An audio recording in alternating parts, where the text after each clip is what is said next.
Alright, so I took my SCX10 and had an awesome time down at the creek, but unfortunately, I ended up having a servo failure. So what I've done is I went ahead and I dried out my receiver box because there was some water inside that as well, and then I took apart my servo. So once you take off the screws, this is of course the top of the servo, once you take off the screw, 4 screws in the back, the horn cover comes off and exposes the gears. Now you want to be careful that none of the gears fall out here. You want to take care of those, and you do want to go ahead and clean those up while you're in here as well. So one of the things that was wrong when I pulled this apart is there was a bunch of water in here. Now this is a bad thing because of course that is where the circuit board is that controls the servo and the servo motor. So the connections are relatively waterproofed, but unfortunately the circuits between the board, if you have water that's shorting those circuits, is going to behave really funny, if at all. And in my case, the tires are just going back and forth really fast. So what I did is I took it apart and dried it off. Now I didn't use any fabric or anything to dry it off. I used a handy dandy air compressor. Now this is the best tool I've ever had for my RC. There's a lot of different reasons for that, but the main reason is I can blow things out, I can clean things out, and when it comes to drying things off, it's super easy because, well, all you have to do is hold it in there and pull the trigger. So as soon as I dried it off, let it sit maybe, I don't know, a minute and a half, and dried it off again, I was able to get all the moisture out of there, turned it on, and now it functions just as it should. And if you're curious if it's working or not, and you go to plug it in before you have the cover on, be careful because these gears are really sharp and they can pinch you and really hurt, and they do have a lot of force. So let's go ahead and show you what I'm going to do next to prevent this from happening in the future.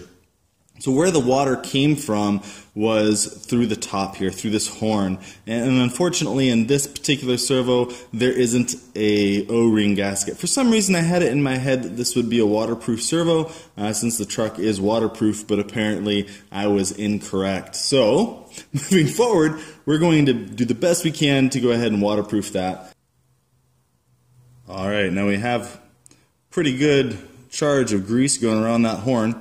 I'm going to put a little grease on the gears as well, just so that it has some lubrication. But when you put grease in here, you don't really want to put a whole lot. You're just putting enough around the gears to make sure that they're lubricated. You don't want to just chock this full of grease. If you do that, what it's going to do is it's going to slow down the gears and increase the load on the motor. And when you do that, of course, it prematurely wears down the motor, thus bypassing everything you're trying to do, which is extend the life of your motor by waterproofing it.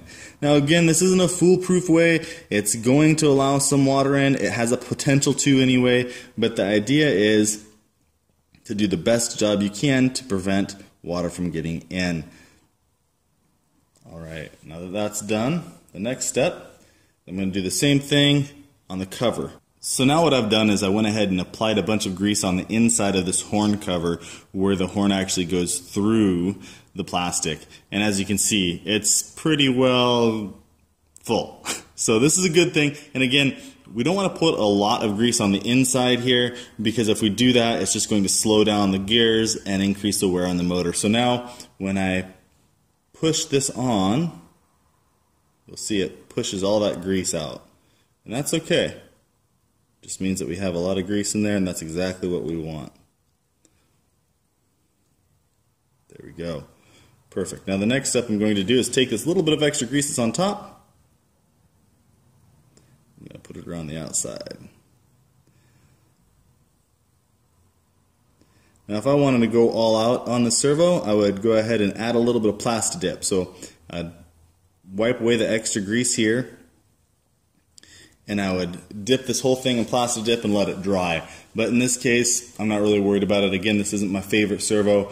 I am going to see how long I can make this thing last, but I'm not going to spend a whole bunch of extra time doing so. I just kind of want to take some preventative measures and see how long we can get it to last. So now we're going to reassemble it and reinstall it, and it should be good to go. One thing to note, every place there's a seal, you want to put grease. So I'm going to end up putting a little bit of grease around the sides, put a little grease around the sides here.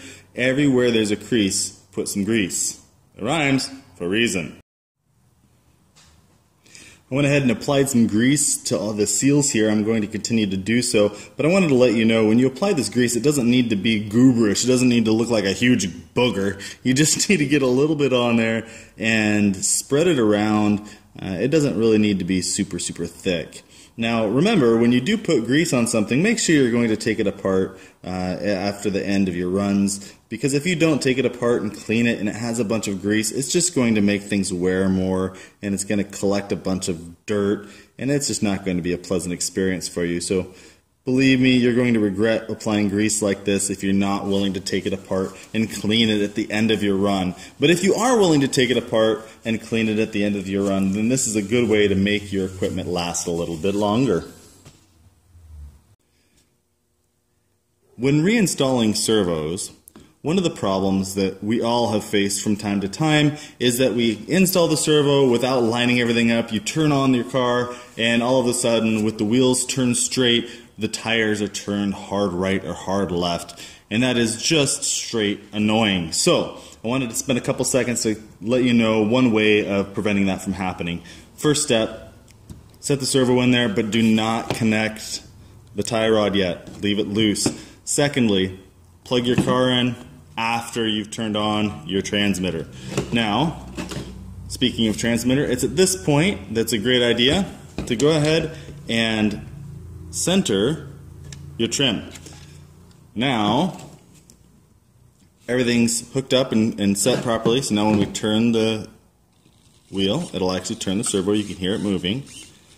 But when it's centered. Now, when I go to hook up the horn, the steering horn, all I have to do is make sure that these knuckles are straight and everything will work as it should.